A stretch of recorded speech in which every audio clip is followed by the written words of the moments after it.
आज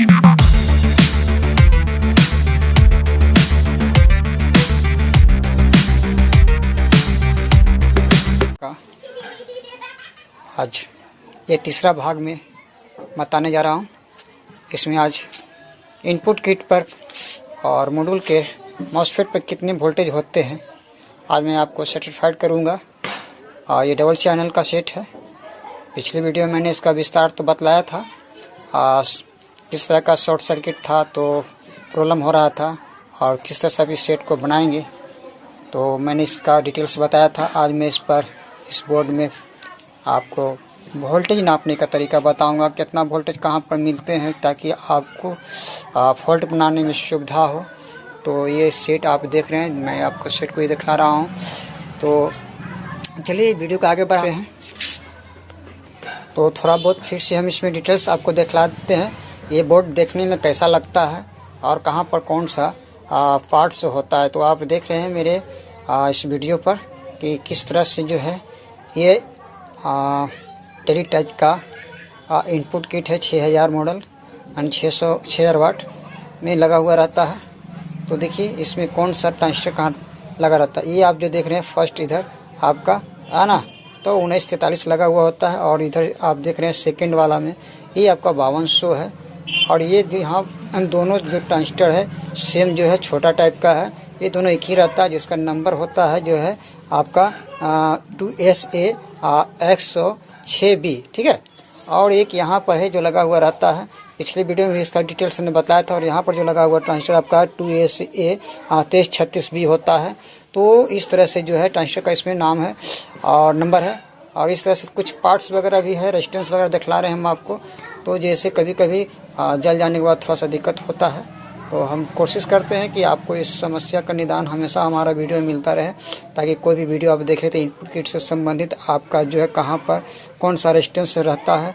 जल जाने के बाद रेजिस्टेंस का वैल्यू हम नहीं पकड़ पाते हैं, काफ़ी दिक्कत होता है। तो हम कोशिश करते हैं कि आपको इस तरह से जो है बोर्ड को आपके सामने हम दिखला दें। अब इसमें हम वोल्टेज को हम रीडिंग करके देखेंगे कि कहाँ पर कितना वोल्टेज बताता है। तो देखिए ये आपका बोर्ड जो हम इस तरह से पलटा, तो देखिए ध्यान रखिएगा इधर 5200 है, अब इधर 1943 है। अब इसको हम पलटेंगे और इसी पर वोल्टेज को रीडिंग करके दिखलाएंगे कि कितना कितना क्या है, ठीक है। तो इस तरह से हम वोल्टेज को रीड करेंगे और आपको हम दिखाएंगे कितना पर कहाँ पर कितना वोल्टेज आपको प्राप्त होता है, ठीक है। तो चलिए अब हम वोल्टेज को नाप करके आपको हम बताएंगे कहाँ पर कितना वोल्टेज डीसी प्राप्त होते हैं। तो देखिए ये इनपुट किट आपका जो है इस पर हम वोल्टेज नापते हैं। सबसे पहले आपका देखिए यहाँ पर लगा हुआ 1943, तो 1943 का है ना ये, और इधर लगा हुआ 5200। अब इस पर हम वोल्टेज नाप करके देखेंगे। फिर यहाँ पर देखिए आपका लगा हुआ है ना 2SA 106 है ना 1006B सॉरी है ना, और यहाँ पर 2SA 2336B लगा हुआ है। तो इस मुख्य प्रकार से जो है इसी ट्रांजिस्टर पर वोल्टेज को नापा जाता है। और यहाँ पर आपको हम ये सीरियली नंबर से जो हमने देखा रखा है 1 2 3 4 5 6 7 8, इस पर वोल्टेज को आपको नाप लेना। इतना जगह पर आप वोल्टेज जो नापेंगे तो आपको ये अनुभव हो जाएगा कि सेट में मेरा प्रॉब्लम है या नहीं है। अगर ये कंडीशन चालू है तो कितना वोल्टेज मिलेगा। तो अभी फिलहाल आपका जो हम कंडीशन चालू सिस्टम में ये वोल्टेज को रीडिंग करके दिखला रहे हैं। तो चलिए देखिए यहाँ पर कितना वोल्टेज प्राप्त होता है। ये देखिए आपका पिन यहाँ पर है, देखिए यहाँ पर तो हम चेक किया आपका 48 वोल्ट लमसम 50 वोल्ट का सेट होता है। लेकिन यहाँ पर आपका वोल्टेज 78 80 78 76 बताते रहेगा। अब मेन सप्लाई पॉजिटिव यहाँ पर ज़्यादा बताने का कारण क्या होता है ना कि आपका कंडेंसर चार्ज हो जाता है। तो घबराने की बात नहीं है। आपका ये मान के चलते 48 वोल्ट का सेट है, लेकिन कंडेंसर चार्ज होने की वजह से है ना यहाँ पर वोल्टेज आपका जो है ज़्यादा मिलेगा। तो लमसम 78 वोल्ट मिल रहा है ना। मान के लिए सेट आपका जो है लमसम 50 वोल्ट आउटपुट करता है और यहाँ पर कंडेंसर चार्ज होने की वजह से यहाँ पर वोल्टेज इतना आपको बताएगा। तो ये आपको ध्यान रखना होगा। यानी 78 वोल्ट 74 वोल्ट 76 वोल्ट इस तरह से थोड़ा बहुत कम बेसी यहाँ पर होगा। मिनिमम आपको चाहिए कि 75 वोल्ट कम से कम मिलना चाहिए, तब आप समझिए कि मेरा कंडेंसर सेटिस्फाइड वहाँ चार्जेबल काम कर रहा है। अगर इस तरह से आपका कंडेंसर चार्जेबल नहीं रहेगा तो वोल्टेज यहाँ पर कम बताएगा। अब आ जाइए पिन नंबर 2 पर। पिन नंबर 2 पर आप देख रहे हैं कि लमसम 0.5 वोल्ट है ना। नंबर 3 पर 0 वोल्ट, नंबर 4 पर 0 वोल्ट, नंबर 5 पर 0 वोल्ट, नंबर 6 पर -1 वोल्ट यानी 0.1 वोल्ट, 7 पर -0.0 वोल्ट, 8 पर माइनस यानी कुछ ही वोल्टेज नहीं बतला रहा है। ठीक है, अब आपको ये देखना है कि इस तरह से जब वोल्टेज हमने रीड कर लिया कि यहाँ पर कितना वोल्टेज, फिर एक बार हम सर्टिफाइड कर दूं आपको। यहाँ पर आपका है ना ये वोल्टेज बतला रहा है लमसम 5.5 वोल्ट, 0 वोल्ट, 0 वोल्ट। ये भी हम प्लस वोल्टेज नाप रहे हैं, ध्यान रखिएगा। यहाँ पर -0.1 वोल्ट, माइनस यहाँ पर 80 वोल्ट और यहाँ पर -0 वोल्ट। अब देखिए एक साइड इसमें माइनस वोल्ट बताएगा और एक साइड प्लस वोल्ट बताएगा, क्योंकि इसमें जो है 50 वोल्ट माइनस और 50 वोल्ट प्लस दोनों आता है, क्योंकि इसमें दो तरह का ट्रांजिस्टर लगे हुए रहते हैं, जैसे 5200 और प्लस 1943 लगा हुआ है। ठीक है, तो इस तरह का आपका दोनों पर वोल्टेज आपका अलग अलग बतलाएंगे, एक पर माइनस वोल्ट एक पर प्लस वोल्ट। तो देखिए आपका जो है आउटपुट ट्रांजिस्टर पर भी आपका पॉजिटिव 52 वोल्ट या 78 वोल्ट बतला रहा है ना, और इनपुट पर बतला रहा है आपका यहाँ आपका 76 वोल्ट। अब इसमें हम इसके ट्रांजिस्टर पर नाप करके देखेंगे वोल्टेज वाकई में कितना कितना है ना। तो देखिए इसका फर्स्ट लेग अभी हम प्रिंट को अगर ऐसे करेंगे तो सीधा आप देख पाएंगे, अगर ऐसे करते हैं तो फर्स्ट लेग हमारा ये हो जाता है। तो फर्स्ट पर कितना बतला रहा है वोल्टेज आपका है ना, 5200 का ट्रांजिस्टर का जो है ना 0.5 वोल्ट, और ये आपका सेकंड पर है ना कम से कम 79.4 वोल्ट, 5 वोल्ट, ये थोड़ा सा चेंज होते रहता है, और इस पर आपका 0.1 वोल्ट यानी 1.1 वोल्ट। ठीक है, इतना अच्छा बतलाएगा। अब इधर देखिए हम ट्रांजिस्टर को अगर इसको देखते हैं तो हमारा ट्रांजिस्टर इस बाहर से लगा हुआ है, तो हमारा जो है ये हमारा जो है से अब जो है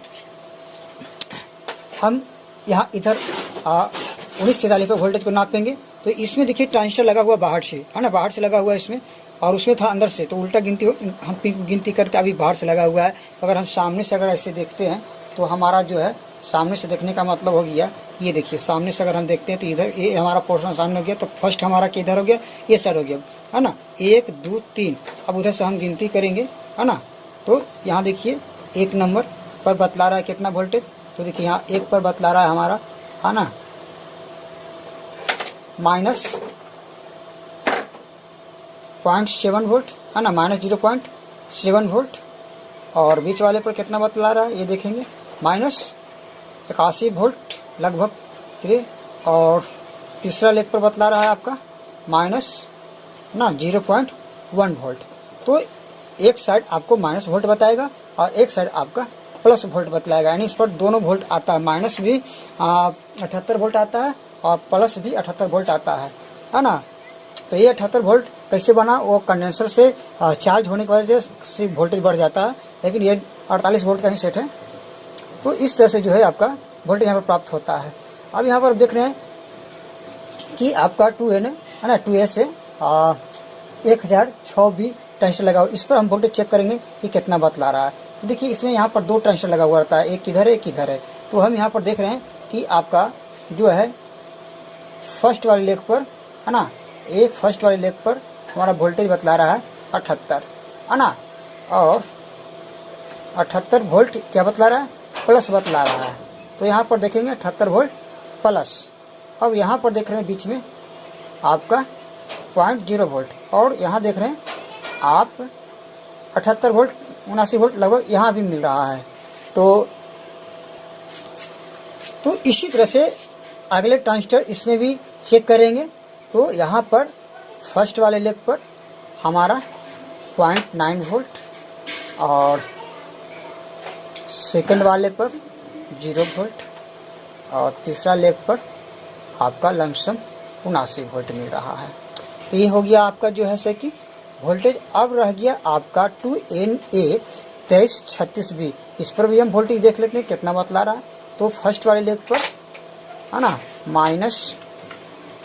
फर्स्ट वाले लेग पर कितना बतलाएगा है ना -80 वोल्ट के लगभग, ठीक है। और सेकंड वाले पर -0.7 वोल्ट और तीसरा पर -80 वोल्ट। तो इस तरह से हम मेन ट्रांजिस्टर पर वोल्टेज को हम नाप करके पकड़ सकते हैं। अगर इतना आप वोल्टेज नाप लिए तो समझिए कि आपका इनपुट गेटवे फंक्शन का कोई प्रॉब्लम नहीं है, कोई पार्ट्स का प्रॉब्लम नहीं है। अगर अदर है तो छोटा मोटा रेजिस्टेंस वगैरह का भी हो सकता है, तो माइनर होगा। इस तरह से हम जो वोल्टेज को हम चेक कर पाते हैं। अब रह गया कि इसके मॉड्यूल पर चेक करने का। तो मॉड्यूल पर चेक करने का भी तरीका, जितना वोल्टेज आपका 1943 के तीनों लेग पर बताएगा उसी तरह से मॉड्यूल के 1943 पर भी बताना चाहिए। और जितना वोल्टेज यहाँ पर आपका 5200 है ना वोल्टेज तीनों लेग पर बतला, उतना ही 5200 के ट्रांजिस्टर के लेग पर मॉड्यूल में भी बताना चाहिए। अगर इस तरह का प्रॉब्लम अगर आपका रहेगा तो वोल्टेज नहीं बताएगा। तो ये आपको समझना जरूरी है कि हम किस तरह से पकड़े। तो अब इस तरह का वोल्टेज नाप लेने के बाद आपका समझ में आ जाएगा कि हम इस सेट को किस तरह से बना सकते हैं। तो इसमें अब देखिए जितना हमको प्रैक्टिकली नॉलेज था मैंने वोल्टेज आपको समझा दिया है। बाकी विस्तार पूर्वक से अगर आप वोल्टेज को नापते हैं अपने तरीके से तो आपको जो है कुछ और भी